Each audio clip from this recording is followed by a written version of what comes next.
Lord, it's me again. Here I am, and on my knees, just wanna say thanks to you, Lord. It's only me, and Lord, you always hear every word of every prayer. There's none like you who can compare. Lord, it's me again, full of mercy and compassion. That's who you are to me, and I will always be so grateful for all you've done for me.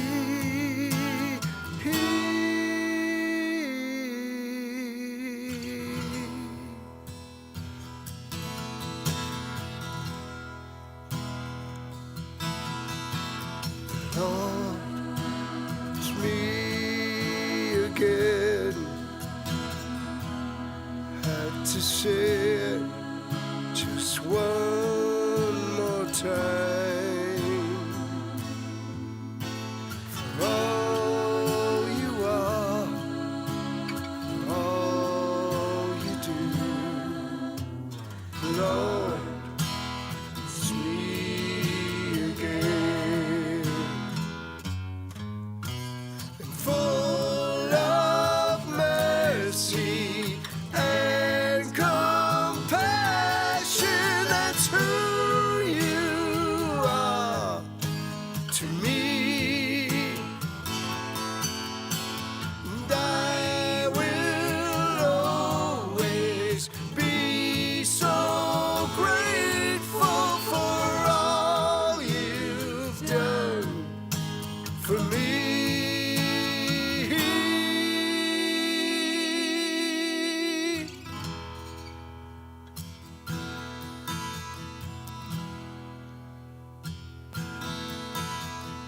Lord, it's me again. Here I am on my knees, just wanna say thanks to you, Lord. It's only, Lord, it's only, Lord, it's only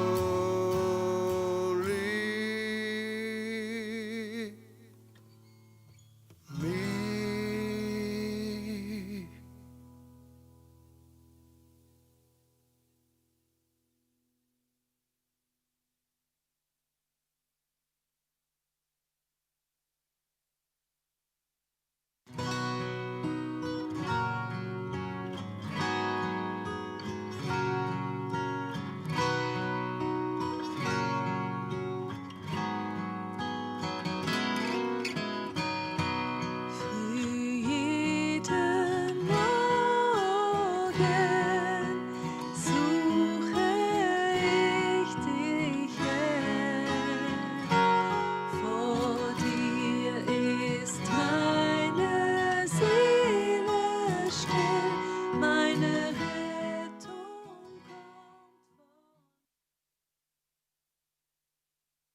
Ihr Lieben, herzlich willkommen hier im Gospel Life Center. Es ist Freitagabend, 19 Uhr, Felsenfest, unser Bibelstudienabend. Aber leider heute Abend, Pastor Stefan könnte nicht hier sein. Er feiert seinen 70. Geburtstag. Und wir sagen Happy Birthday, Stefan, von uns aus hier. Und das ist verständlich, dass ihr in einem kleinen Familienkreis sein 70. zu Hause feiern können und sollen. Und ich könnte auch leider nicht hier sein, live. Aber wir dachten durch einen Ausschnitt von einem Gottesdienst, die wir vor wenigen Wochen hier in der Gemeinde aufgenommen haben, im Rahmen von einer Konferenz, wir werden heute Abend dieses Video miteinander anschauen. Mein Titel war Gottes Absicht an Pfingsten. Was hat Gott im Sinne gehabt, uns den Heiligen Geist zu geben? Und ganz spezifisch, wir werden lernen, wie wir Menschen effektiv für Christus gewinnen können. So, ich sage an dieser Stelle nicht allzu viel mehr. Ich wünsche euch Gottes Segen an diesem Abend. Ihr Lieben, ich freue mich, dass wir unsere zweite Teaching-Session miteinander haben. Nochmal vielen Dank, dass ich von München aus Anteil haben dürfen an eurer Konferenz. Und ich wünsche euch alle in Heidelberg und auch darüber hinaus, alle, die dieser Livestreaming mitbekommen, eingeschaltet haben. Ich wünsche euch im Vorfeld Gottes Segen. Und ich bin gebeten, bevor wir zu dem Predigt kommen heute, ich bin gebeten, ein Lied zu singen. Ich habe letztes Mal einen Videoclip eingeblendet von unserem Musikteam. Und ich bin selber Profimusiker, war ich, bevor ich zu Jesus kam. Musik gehört zu meinem Leben all diese Jahre, dass ich Christ bin, und spiele ich immer noch bis heute in der Low-Price-Band und schreibe ich auch viele Lieder. Und ich dachte, ich werde beginnen gleich mit einem Lied, das ich für euch gerne singen möchte. Es heißt Wunderbar. Meine Frau Marianne und ich haben das gemeinsam geschrieben vor mehr als 10 Jahren. Und es ist an unserer vorletzter Lobpreis-CD, Unerschütterlich und treu heißt das. Und das Lied wurde in uns geboren in einer Zeit, wo wir sehr herausgefordert waren. Und in jeder Herausforderung haben wir festgestellt, dass Jesus ist treu. Er ist wunderbar. Er bringt uns durch. Und er bringt Segnungen in unser Leben, auch in Zeiten, wo es herausfordernd ist. Vielleicht diese Einschränkung zur Zeit durch das Coronavirus ist für einen oder für den anderen sehr herausfordernd. Weil lasst die Texte, lasst dieses Lied dein Herz dienen. Das Lied heißt Wunderbar.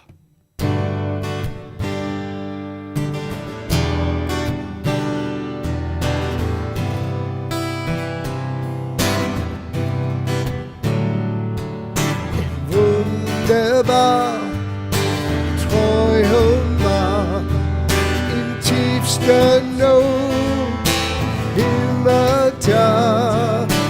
Wunderbar, schufst du mich, durch dich allein sehe ich das Lied. Wunderbar, treu und wahr, in tiefster Not, immer da. Wunderbar, schufst du mich, durch dich allein sehe ich das Lied. Durch dich allein kann ich sein, wie du mich siehst. Durch dich allein. Du bist treu, du bist wunderbar. Yes, he is. Wunderbar ist dein Wort, ein starker Fels, ein sicherer Hort. Wunderbar führst du mich auf meinem Weg, ist dein Wort mein Lied. Durch dich allein kann ich sein, wie du mich siehst. Durch dich allein, oh, du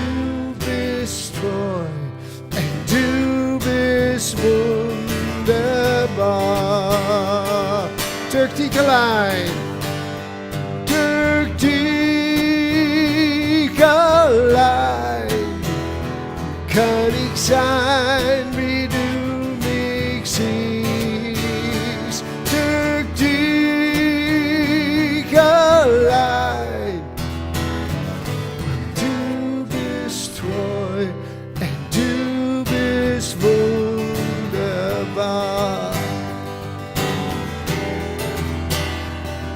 Und du bist treu und du bist wunderbar.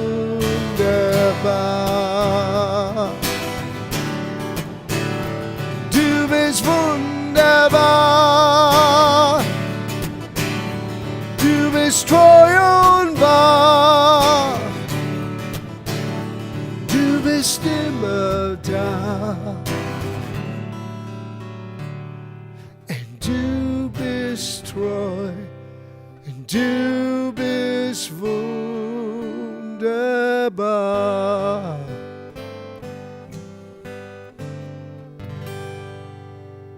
Jesus, du bist wunderbar. Und ich danke dir, Vater, für jeder, der heute eingeschaltet haben. Ich danke dir, dass dein Wort gibt uns immer einen neuen Einblick zu deiner Herrlichkeit, zu deiner Größe, zu deiner Liebe, zu das, was du wirklich bist. Du bist wunderbar. Und helf uns heute, indem wir in dein Wort schauen heute. Gib uns Licht, gib uns Einsicht. Helf uns zu erkennen, was wir haben, was wir sind, was wir alles tun können. Weil du für uns zum Kreuz ging, weil du von den Toten auferstanden bist und du hast uns neues Leben geschenkt. Du hast uns den Heiligen Geist gegeben. Und wir danken dir, durch deinen Geist dürfen wir leben, dürfen wir dienen, dürfen wir anderen Menschen erzählen von deiner Größe. Lass alle erkennen, wie wunderbar du wirklich bist. Amen. Amen. Well, wenn ihr bereit seid, mit mir hineinzugehen in Gottes Wort, mein Thema für diese Konferenz ist Gottes Absicht an Pfingsten. Now, in die erste Session, die wir hatten miteinander, wir hatten schon ein Fundament gelegt, dass Gott mit Absicht diesen jüdischen Fest von den Frühernte ausgesucht hat, damit er uns zeigen könnte, so wird Menschen vor Gott gewonnen. Und das ist, was die Bibel meint, in dem Neuen Testament über eine große Ernte. Jesus sagte, die Ernte ist groß, aber die Arbeiter sind weniger. So bete, dass der Herr der Ernte Arbeiter aussende in dieser Erntefeld. Diese Verheißung, die Ernte ist groß, gibt mir so viel Trost. Und ich glaube, dass wir müssen eins erkennen. Gott ruft dich und mich als Arbeiter in dieser Erntefeld. Und so, ich möchte unsere Gedanken über den Geist Gottes, über die Erfüllung mit dem Heiligen Geist, das, was geschehen ist am Pfingsten, wie Gott durch uns Menschen für Christus gewinnen kann. Wie du und ich eine effektive Arbeiter sein können in Gottes Erntefeld. So, lass uns hineinsteigen in Apostelgeschichte, Kapitel 1, Vers 8. Wir lesen, was Jesus sagte. Er sagte, sondern ihr werdet Kraft empfangen, wenn der Heilige Geist über euch kommt. Now, es ist ein Unterschied zwischen dem Geist in uns durch die neue Geburt. Und ich glaube, wir haben in der ersten Session das ein bisschen erwähnt. Aber wenn Jesus in unser Herzen kommt, er gibt uns einen neuen Geist. Der Heilige Geist kommt in uns. Aber hier ist ein zweiter Werk von derselben Heiligen Geist hier angesprochen. Er kommt über uns. Und dieser zweite Werk des Heiligen Geistes ist die Befähigung Gottes in und durch uns, anderen Menschen zu dienen. Hör, was Jesus sagte hier. Wenn der Heilige Geist über euch kommt, ihr werdet Zeugen für mich sein. Nicht nur ein Zeugnis geben. Das ist ein riesiger Unterschied zwischen dein Zeugnis zu geben oder ein lebendiger Zeugen zu sein für Jesus. Wir brauchen Gottes Kraft, die Erfüllung des Heiligen Geistes, ein lebendiger Zeugen zu sein von das, was wir wissen, Jesus in uns getan hat, durch sein vollendetes Werk am Kreuz und in die Auferstehung. Er sagte, er werde Zeugen für mich sein in Jerusalem, in ganz Judäa, in Samaria und bis ans Ende der Erde. Und eigentlich, wenn wir Zeit hätten, können wir in diesen ersten Predigt in Kapitel 2 von Apostelgeschichte schauen, wo Petrus sagte, diese Verheißung, der Heilige Geist, dass er über uns kommt, ist für nicht nur der damaligen Generation, sondern für unsere Kinder, Kindeskinder und für alle, die irgendwann von Gott berufen sein werden. Das heißt für dich und für mich in 2020, sei es in Heidelberg, sei es in München oder egal wo du jetzt bist. Diese Verheißung ist gültig für uns, weil Gott möchte uns befähigen, Menschen für ihn zu gewinnen. Und wir wollen über dieses persönliche Engagement, diese persönliche Fähigkeit, die wir von dem Heiligen Geist empfangen können, um anderen Menschen für Christus zu gewinnen. Persönliche Evangelisation könnte man das nennen. Gottes Absicht an Pfingsten war, uns zuzurüsten, damit wir fähig sind, anderen Menschen für Christus zu gewinnen. Now, ich muss euch sagen, wir Christen, wenn wir reden über Pfingsten, über die Ausgießung des Heiligen Geistes, wir reden immer von Kraft und gewaltiger Zeichen und Wunder. Und Gott gibt gewaltige Zeichen und Wunder. Aber wir haben eine Tendenz, etwas zu vermischen. Wir verwechseln das Spektakulär mit das Übernatürlichen. Und oftmals das Übernatürliche ist nicht immer im Natürlichen spektakulär, aber es ist genauso übernatürlich.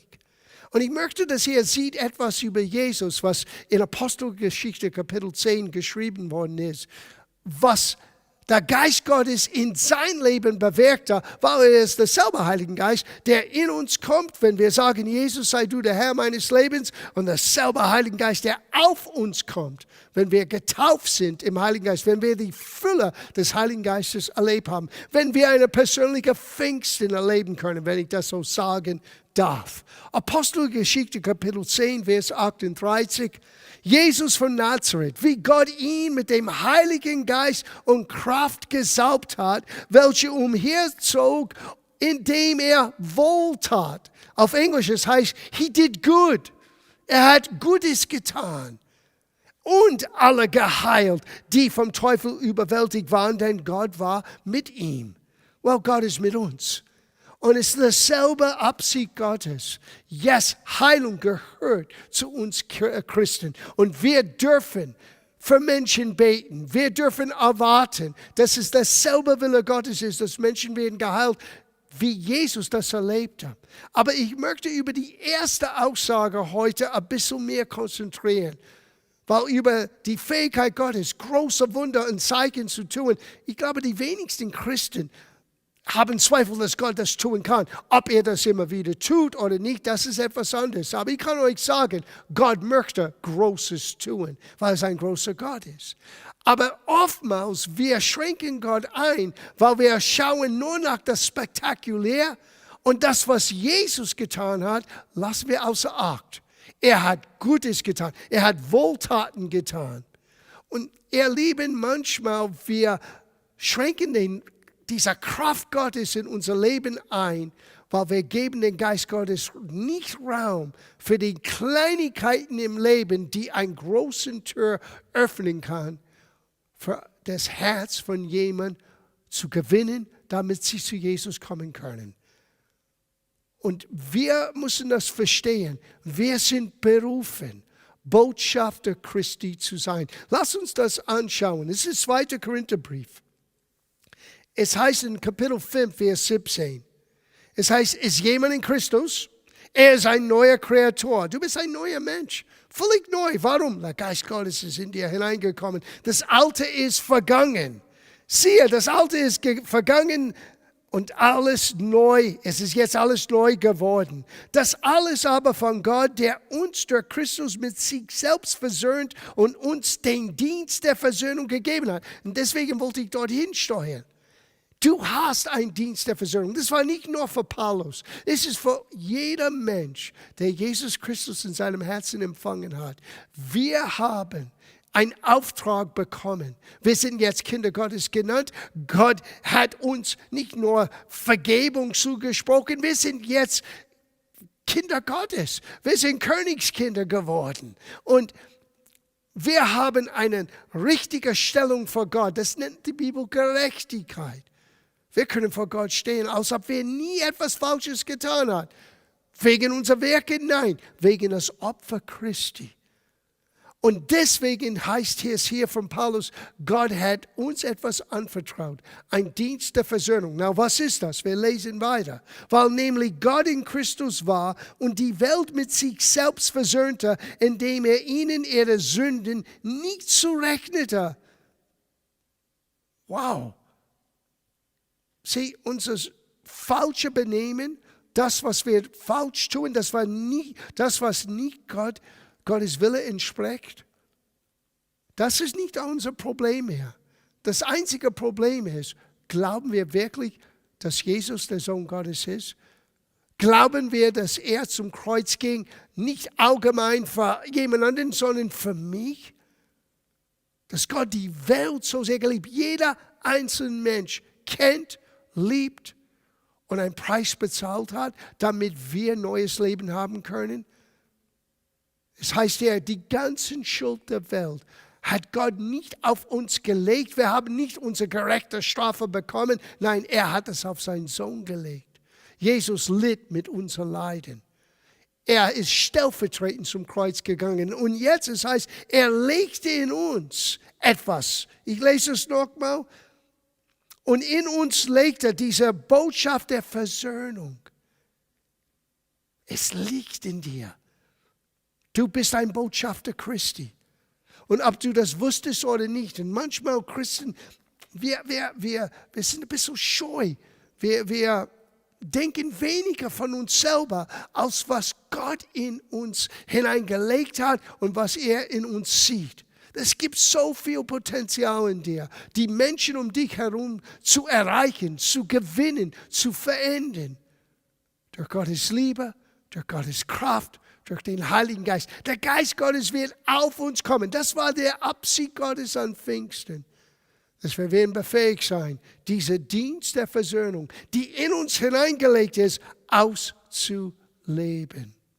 Na, ich habe etwas für mich ein bisschen komisch erlebt vor ein paar Wochen. Wir haben am Freitagabend, wir hatten früher einmal im Monat eine Art Gemeinde-Bibelschule. Und ich hatte auf dem Herzen im Januar über geistliche Vollmacht zu sprechen. Well, Anfang März, wir alle wissen, was passiert ist. Wir haben dann die Einschränkung bekommen. Wir dürfen keinen Gottesdienst mehr hier haben. Und wir haben gedacht, well, wenn wir Livestreaming gehen, lass uns diese Schulungsabends jeden Freitag veranstalten. So, ich habe begonnen über nicht nur geistliche Vollmacht, sondern über die Waffenrüstung Gottes zu sprechen.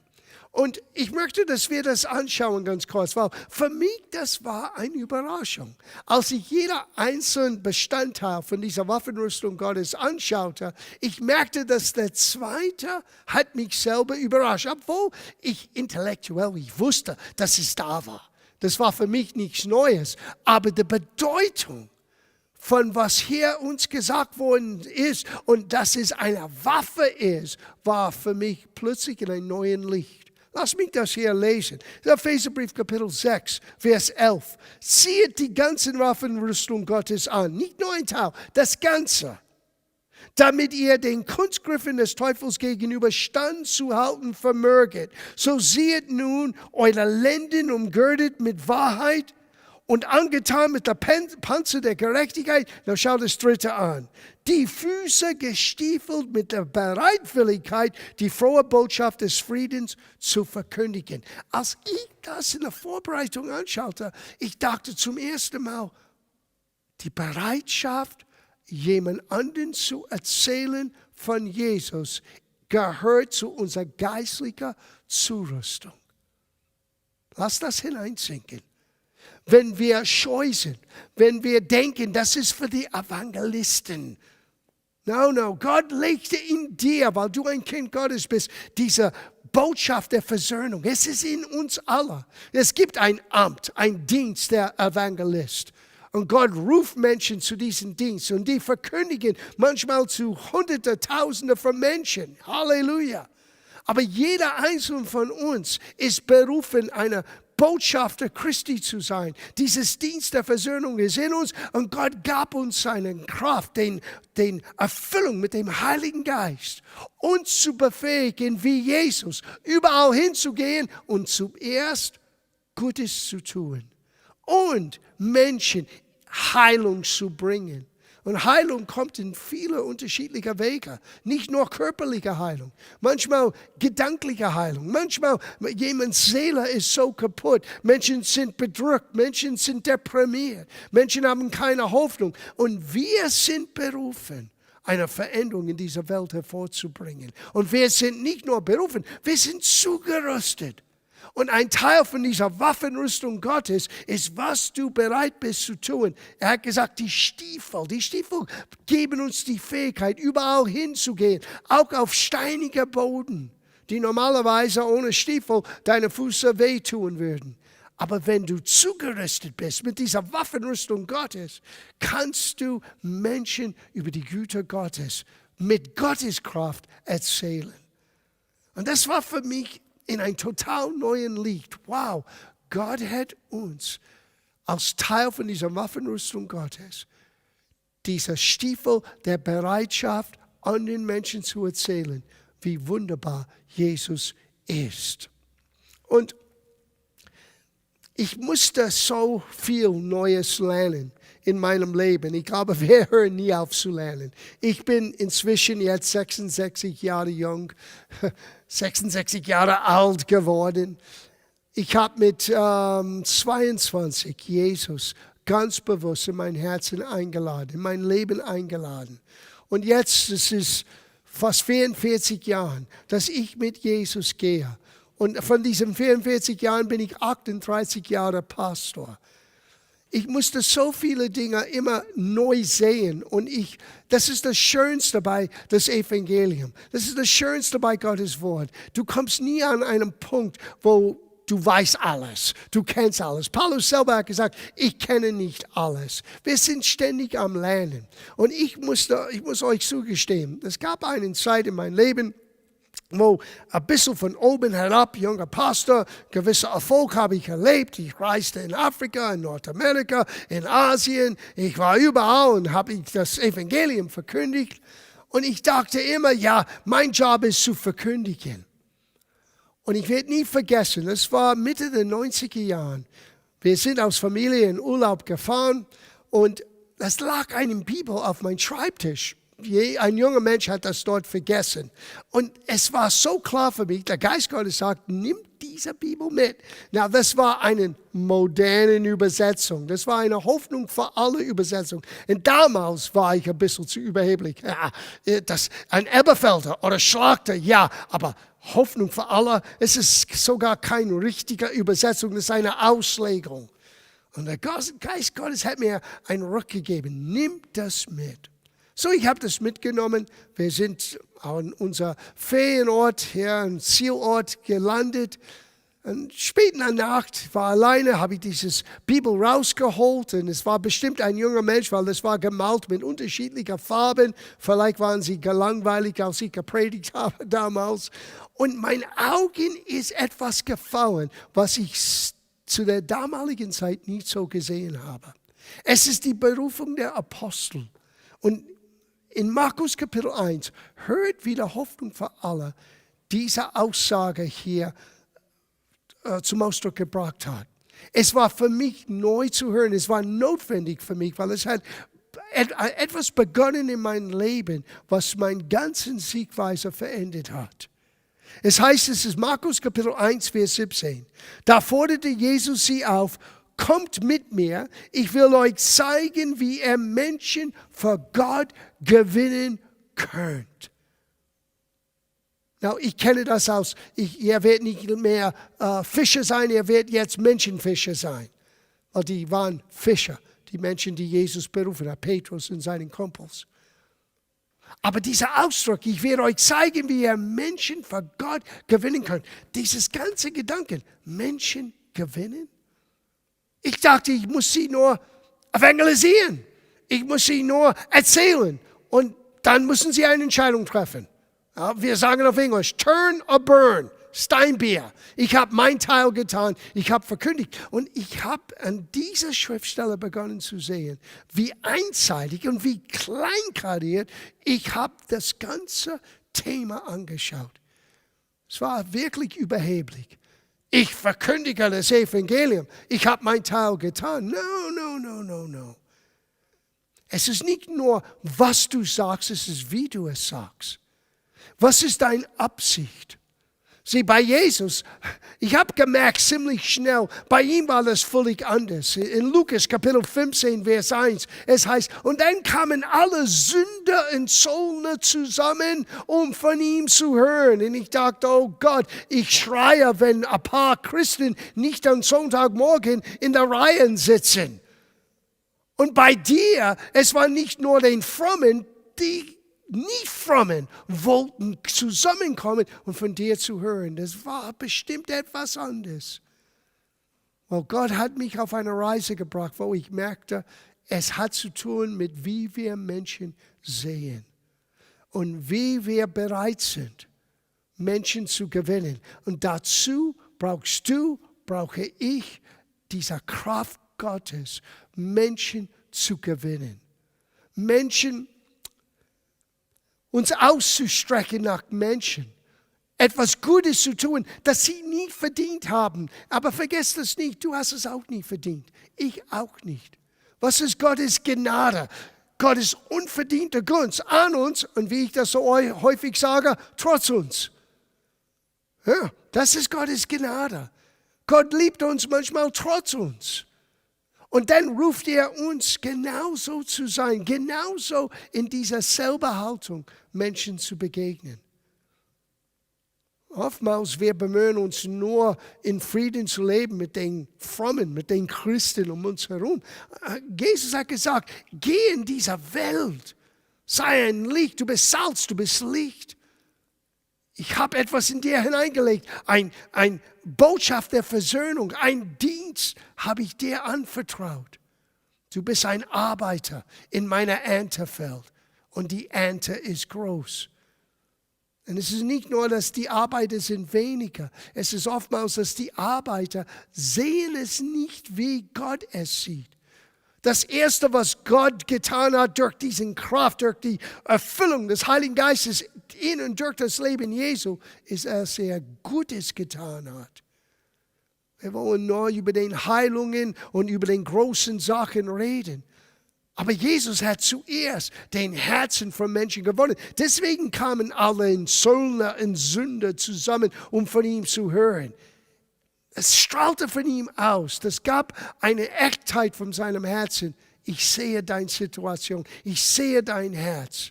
Und Gott hat eine Antwort auf dein Problem. Es gibt etwas Besseres, als was du gerade jetzt erlebst. Sieh, diese Fähigkeit, Menschen in dieser Haltung zu dienen, steht uns zur Verfügung. Es gehört zu unserer Waffenrüstung. Die Bereitschaft, die frohe Botschaft, die gute Nachricht mit anderen zu erzählen. Das ist geistliche Kraft. Das ist nicht nur, das ist keine Pflicht, es ist ein Privileg. Und du und ich, wir sind ausgestattet, wir sind befähigt. Der Geist Gottes ist auf uns gekommen, wenn du getauft bist im Heiligen Geist. Wenn nicht, vielleicht beten wir am Ende von unserem Gottesdienst heute. Aber jeder Gläubiger soll die Erfüllung mit dem Heiligen Geist erleben. Warum? Damit du befähigt bist, jemand anderen, nicht in deiner Kraft, nicht in deiner Weisheit, nicht mit deiner Fähigkeit, sondern in Gottes Kraft, zuerst Menschen für Gott zu gewinnen. Wisst ihr, was es heißt in Sprüche? Es heißt in Sprüche 11,30, ein weiser Mensch gewinnt die Herzen. Ich habe immer Evangelisation gesehen, als wir gehen auf die Straße und wir verkündigen. Und wir vertrauen, dass Gott wird über sein Wort wachen und Gutes wird passieren. Und das ist gut. Das ist manchmal tue ich das. Ich bin seit 15 Jahren jedes Wochenende zu sehen, am lokalen Fernsehen. Gott hat für mich die Tür geöffnet. Wir haben es nie versucht, selber zu tun. Gott sprach zu meinem Herzen 2005, sei bereit, du wirst, für uns ist es TV München und München 2 lokalen Sender hier von der bayerischen Regierung. Und Gott hat innerhalb von 9 Monaten eine Tür geöffnet und diese Tür ist immer noch offen für mich. Und da darf ich das Evangelium verkündigen. Du weißt nie, wer das anschaut. Du weißt nie, wer das hört. Du schmeißt einen Samen raus und wissen, Gott wird dieser Samen segnen von seinem Wort und Frucht wird hervorkommen. Das stimmt. Es gibt diesen Aspekt. Aber ich glaube, wir können uns zufrieden geben mit nur diesem Aspekt. Und ich glaube, es gibt etwas ganz Persönliches für jeder Einzelne von uns, wo wir herausgefordert sind, Menschen ganz persönlich auch zu gewinnen. Auch für einen Pastor, auch für einen Verkündiger. Es ist nicht nur meine Verkündigung, es ist mein ganzes Leben. Was strahlt aus meinem Leben? Paulus hat einmal gesagt, wir sind ein offener Brief, gelesen von allen Menschen. Wird mein Lebensstil Menschen nahe zu Gott bringen?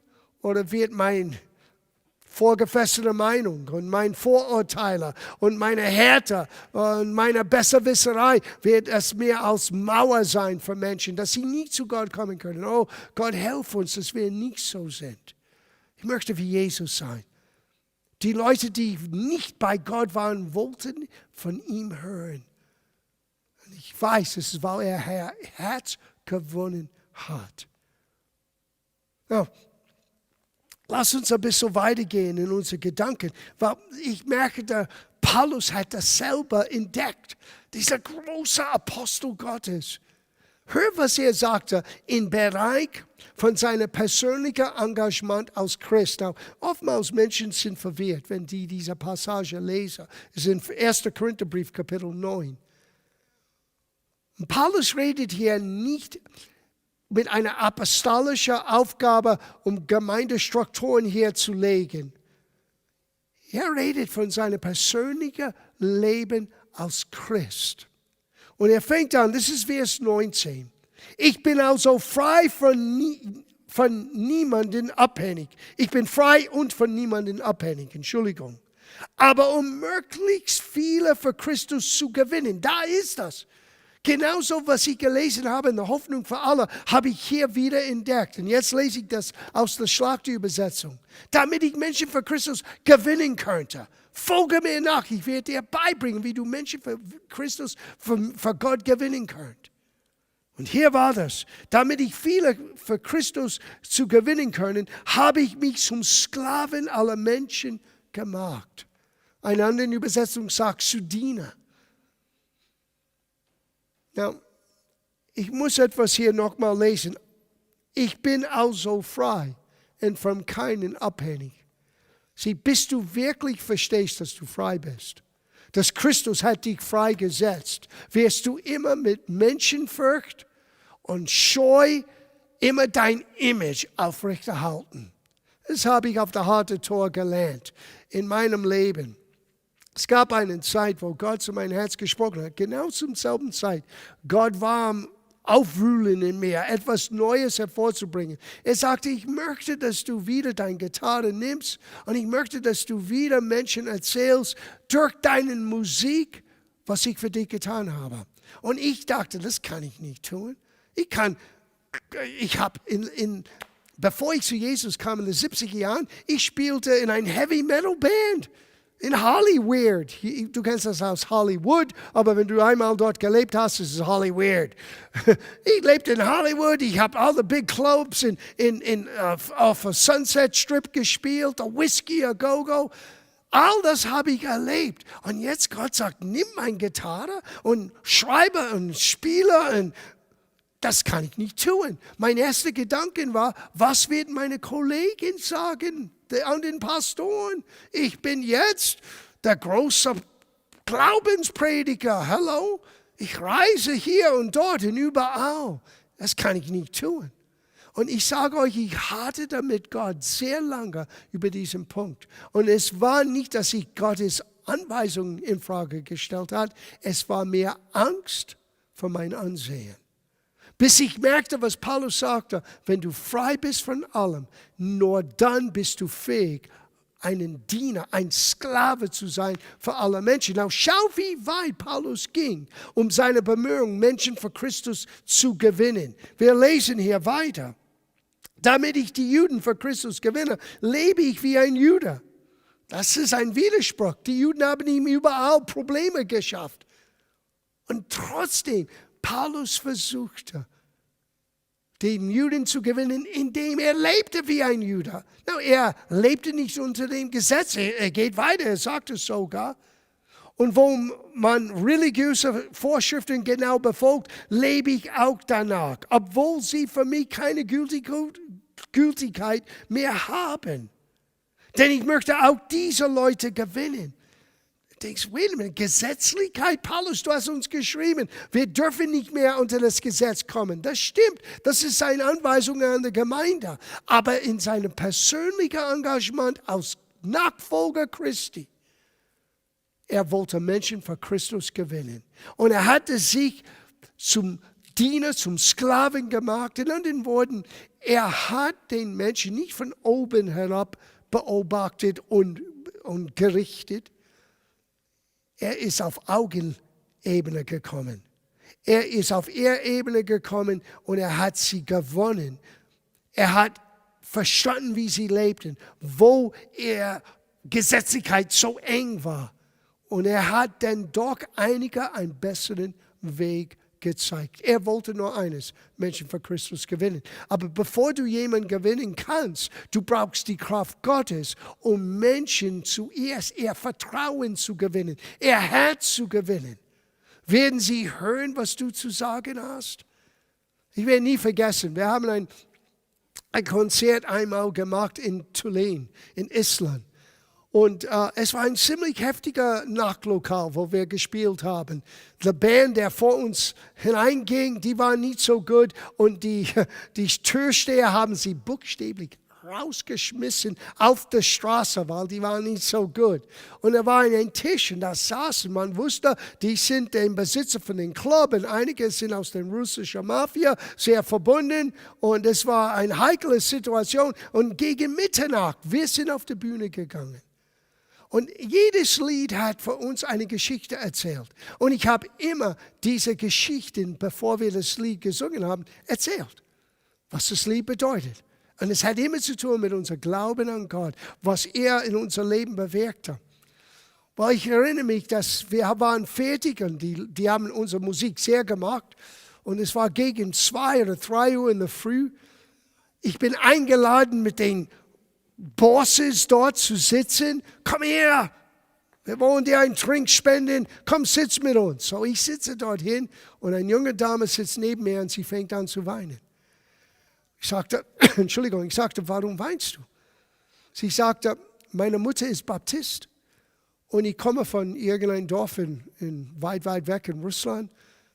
Und als ich dich gehört habe, wie du die Lieder erklärt hattest, es hat mich an vieles, was meine Mutter immer sagte über ihr Jesus. Und es hat mein Herz so berührt. Und dann, ich habe gesagt, möchtest du Jesus in deinem Herzen jetzt einladen? Sie sagte ja. Und zwischen 2 oder 3 Uhr in der Früh in einem Nachtlokal bei einem Tisch mit Mafiosos hier aus Russland, diese junge Dame hat mit mir gebetet. Das war die Kraft des Heiligen Geistes. Das war etwas Gutes getan. Ich habe ihr Herzen gewonnen. Gott benutzte die Musik, um harter Boden aufzubrechen. Aber schließlich es war Gottes Liebe, die Menschen, die jeder Einzelne von uns doch verändert. Paulus geht weiter. Er sagte hier, Bin ich bei Menschen, die ohne das Gesetz leben, dann passe ich mich ihnen genauso an, um sie für Christus zu gewinnen. Das bedeutet aber nicht, dass ich mich nicht an Gottes Gebote halte, sondern ich befolge die Gebote Christi. Was ist die Gebote Christi? Liebe Gott und liebe deinen Nächsten, wie du dich selber liebst. Und das hängt alles.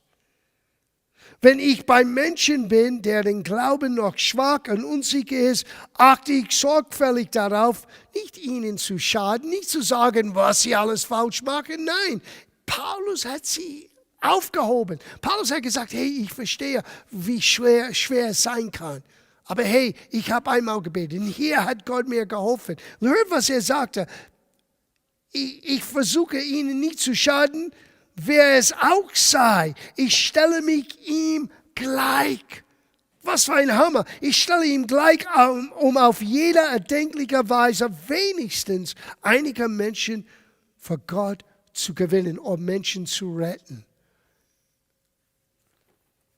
Oftmals wir sind zu fantasielos.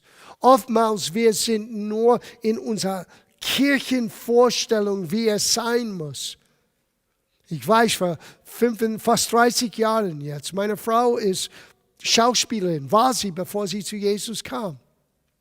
Und wir dachten, diese Zeit ist vorbei. Und dann Gott hat zum selben Zeit, als er mit mir gesprochen hat, mit der Musik, er hat auch zu meiner Frau gesprochen. Sie sollte eigentlich ihre Fähigkeit benutzen, um das Evangelium zu verkündigen. Und das war die Geburtsstunde von was heute Gospel Art Studio und Gospel Art Kolleg ist, wo wir einen Kolleg haben für darstellende Kunst. Na, am Anfang, das war schwer für die Gemeinde zu verstehen. Ja, warum tun wir solche Dinge? Ich meine, wir brauchen nur zu predigen.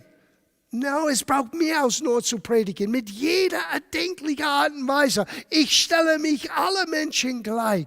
Ich möchte an Orten kommen, wo ich nicht vielleicht an einem Sonntagmorgen hinter ein Kanzel erreichen kann und dort vielleicht mit meiner Musik oder von meiner Frau auf der Bühne. Sie benutzt ihre Gabe und es macht die Tür auf für Menschen. Wir haben das gesehen in den letzten 30 Jahren. So oft hat Gott Wunder gewirkt, Menschens Herzen geöffnet. Sieh, das ist diese Waffenrüstung Gottes. Ich weiß nicht, ob du das je so gesehen hast, aber das gehört zu deiner Waffenrüstung Gottes. Es gehört zu der Erfüllung mit dem Heiligen Geist. Gottes Absicht an Pfingsten, uns zu befähigen, Menschen für Christus zu gewinnen. Na, in Abschluss, ich habe 2 Beispiele. Wir werden nicht Zeit haben, alle Schriftstellen zu lesen. Dank sei Gott, ihr könnt das zu Hause später lesen. Und die sind hintereinander in Johannes Kapitel 3, Johannes Kapitel 4. Und ich weiß, der Heilige Geist hat das mit Absicht gemacht. Jesus' persönliche Evangelisation. Ein Gespräch unter 4 Augen. Und du siehst, wie er redet zuerst mit Nikodemus, ein hoher, angesehener jüdischer Leiter, der wirklich keine Ahnung hatte von das, was wirklich zählt. Oftmals religiöse Leute sind so. Dieser Mann war hochgebildet. Dieser Mann als Pharisäer, stell dir vor, eine der Voraussetzungen als Pharisäer, du musstest fähig sein, die ersten 5 Bücher Mose auswendig zu zitieren. Die meisten von uns haben Probleme mit Johannes Kapitel 3, Vers 16. Und jemand fragt ja, was steht da geschrieben? Schau das später an. Dieser Mann kannte den Alten Testament durch und durch. Und hier steht das Wort vor ihm und er kennt ihn nicht. Und Jesus sagte, Nikodemus, du musst von neuem geboren sein. Und Nikodemus dachte, neu geboren, ich bin alt, kann ich wieder in meine Mutter gehen?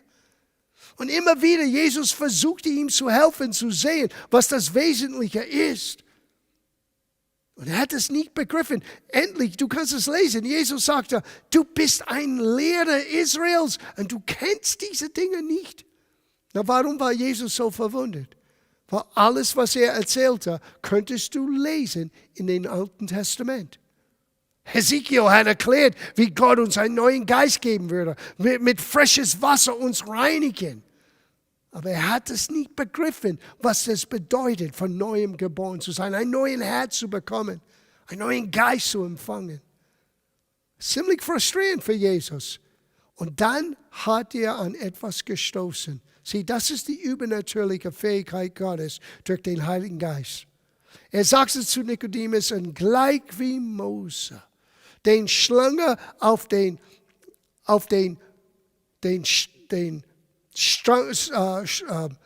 Pol, sagt man auf Englisch. Das muss ich hier lesen. Ja, und das ist Vers 14, Johannes Kapitel 3. Und wie Mose in der Wüste die Schlange erhörte, also muss die Menschensohn erhört werden. Now, das hat Nikodemus verstanden.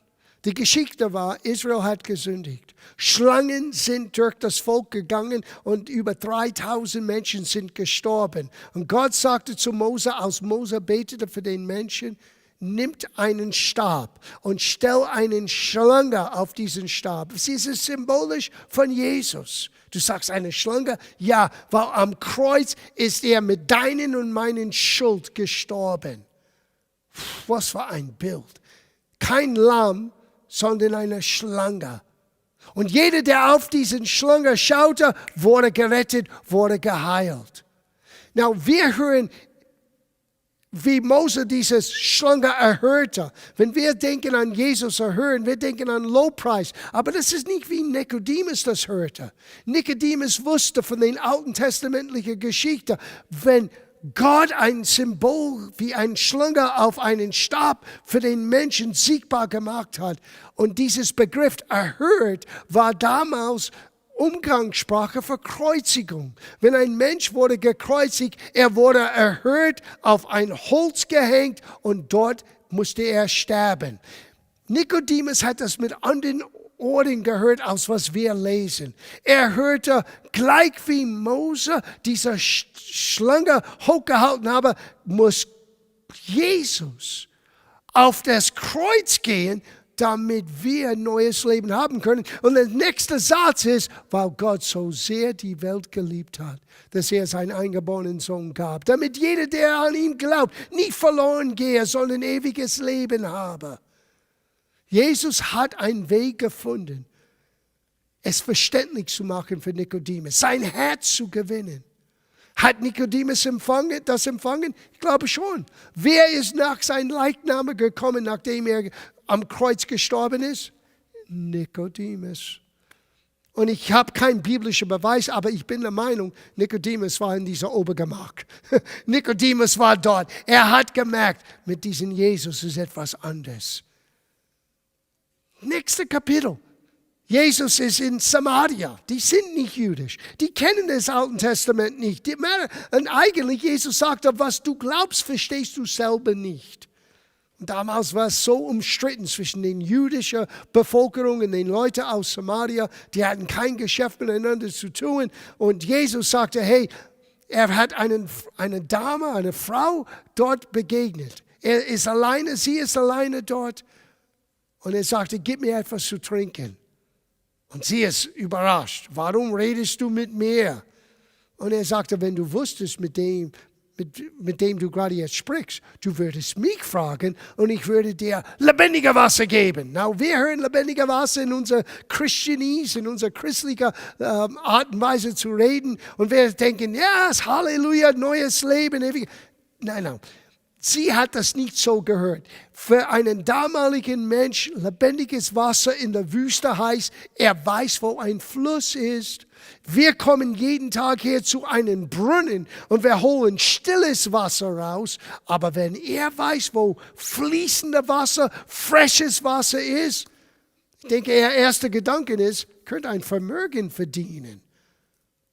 Sie kam täglich, um Wasser zu schöpfen. Für wem? Wahrscheinlich für die Dorfbewohner. Es kann sein, das war ihr Lebensunterhalt. Und hier kommt dieser Jude und sagt, ich weiß, wo lebendiger Wasser ist. Weil sie ist hellhörig. Zeig mir, wo dieser lebendige Wasser ist. Dann sagt er, okay, hol deinen Mann. Das würde normal sein. Ein Mann würde nie ein Geschäft abschließen mit einer Frau in der damaligen Zeit. Hol deinen Mann. Sie sagt, ich habe keinen Mann. Und dann ging es los. Das stimmt, du hast keinen Mann. Du hast 5 gehabt und du lebst mit einem und er ist nicht dein Mann. Sieh, nur weil du zusammenlebst, heißt nicht, dass du Ehemann, Ehefrau bist. Das ist ein anderes Thema, aber so war es damals, so ist es heute. Man muss vor Gott stehen. Man muss dieses Bund eingehen. Das nennt man eine Ehe. Jesus hat sie nicht verurteilt. Er hat sie nur durch den Geist Gottes erzählt, was die Sache ist. Und dann hat sie gleich gesagt, wow, ich denke, dass du ein Prophet bist. Und dann kam sie mit einer religiösen Frage. Unsere Leute sagen, wir können hier anbeten. Die Juden sagen, wir müssen in Jerusalem. Was sagst du? Und Jesus hat gesagt, du weißt nicht, du redest von Dingen, die du selber nicht verstehst. Aber ich sage dir eines. Der Zeit kommt und jetzt ist, wo die Menschen nicht hier oder in Jerusalem, sondern die wahre Anbeter wird Gott im Geist und in die Wahrheit anbeten. Und dann ging es los. Wir haben gehört, dass Messias wird kommen. Und Jesus überrascht alle und sagte, ich bin ihm. Du redest mit ihm jetzt. Wow. Weil du kannst das 4. Kapitel von Johannes lesen. Was ist passiert dort? Nikodemus wurde gewonnen mit etwas, was er verstehen könnte. Etwas aus dem Alten Testament. Diese Frau aus Samaria, der jeden Tag kam, um ihr Lebensunterhalt, Wasser zu schöpfen, hat auch neues Leben empfangen. Durch was? Durch eine Geschichte aus dem Alten Testament? Nein, sie kannte das nicht. Durch ein Gespräch über Wasser. Und wie Jesus durch den Heiligen Geist es so klug geleitet hat, ihr Herz gewonnen hat und dann schließlich sagte, ich bin der Retter der Welt. Und du kennst die Geschichte, du kannst es zu Hause lesen. Sie rennt nach Hause, hat alle Dorfbewohner erzählt, ich habe ihn getroffen. Dann sind sie alle rausgekommen. Oh mein, oh mein. Und wenn du das liest, gerade in dem Moment, wo Jesus sagte, ich bin der Messias. Sie rennt weg, die Aposteln kommen, weil die sind weggegangen, um ihm etwas zu stärken zu geben, Brot und Wasser und etwas zu essen. Und er sitzt dort und er ist voller Kraft. Wer hat ihm Essen gebracht? Jesus sagte, ich habe Fleisch zu essen, die er nicht versteht. Wisst ihr, was dieses Fleisch ist? Den Willen Gottes zu tun. Und du bist berufen, ein Botschafter Christi zu sein, nicht in deiner eigenen Fähigkeit, sondern lass der Erfüllung des Heiligen Geistes dein Leben neu revolutionieren, damit du von ihm so geleitet sein kannst, dass du auch wie Paulus, wie Jesus, mit dieser Klugheit, mit dieser übernatürlichen Fähigkeit. Es muss nicht spektakulär sein. Dieses Gespräch mit Nikodemus und mit dieser einen Frau, die waren nicht spektakulär, aber die waren übernatürlich. Und es hat diese Menschen für immer und ewig verändert. Das ist, was Gott meinte an Pfingsten. Wir sind berufen, Botschafter Christi zu sein. Na, ich möchte für euch beten im Abschluss. Und ich dachte heute, ich möchte euch nochmal einen kurzen Musikclip zeigen. Lasst die Aussage in dieses Clip, lasst die Aussage in dieses Lied dein Herz dienen. Und wenn das Lied vorbei ist, dann möchte ich abschließend für euch beten.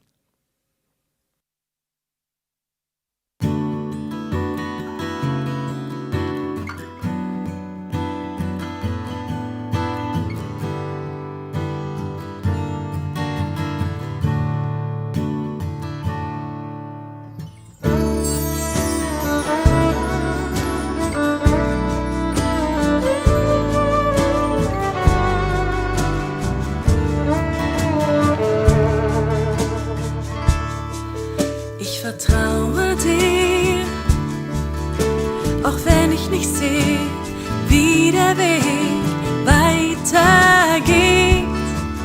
Ich vertraue dir, auch wenn ich nicht weiß, ob meine Träume erfüllt werden. Du bist gut, ich komme zu dir her, voller Vertrauen, wie ein kleines Kind. Du bist gut, du sättigst mein Leben mit Gutem.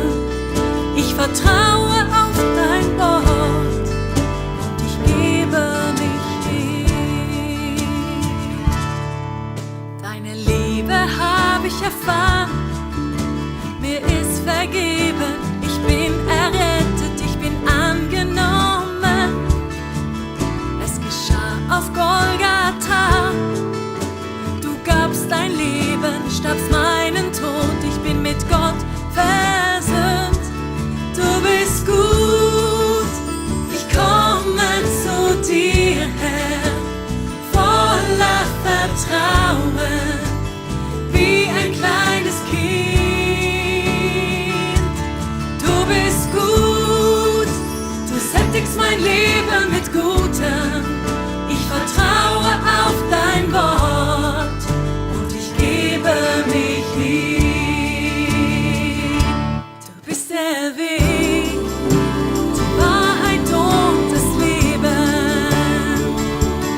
dir, Herr, voller Vertrauen, wie ein kleines Kind.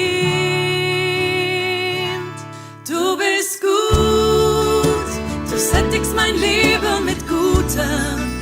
Ich vertraue auf dein Wort und ich gebe mich hin. Du bist gut, Herr, du bist gut. Ich komme zu dir, Herr, voller Vertrauen, wie ein kleines Kind. Du bist gut, du sättigst mein Leben mit Gutem. Ich vertraue auf dein Wort und ich gebe mich hin.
Vertraue auf dein Wort und ich gebe mich hin.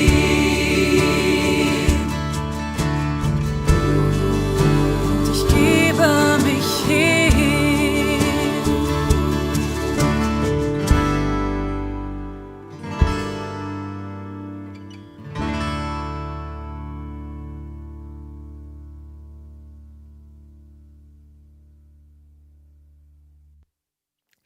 Ich hoffe, das war für euch eine Bereicherung.